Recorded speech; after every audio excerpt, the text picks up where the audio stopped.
నీ నీ నీ జంట నేను.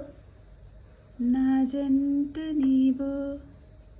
నా జంట నువ్వమ్మా. ఆ. నీ జంట నేను. నీ జంట నేను. నువ్వు కానీ నా జంట. మరి నువ్వను. నువ్వు నా జంట అమ్మా. రావాలి మా ఇంటి దాకా. నా ఇంటికి వస్తావా అమ్మా? వస్తా. చిన్న ఇంటికి వస్తే నువ్వు వస్తే. నువ్వు నా స్కూల్కి వస్తావా? స్కూల్కి ఏమిస్తావు? మీ స్కూల్కి నీకు ఫ్రూట్స్ ఇస్తుంది. నవ్వులిస్తా. పువ్వులిస్తే పూజ చేస్తా. పూజ అంటే ఏంటమ్మా?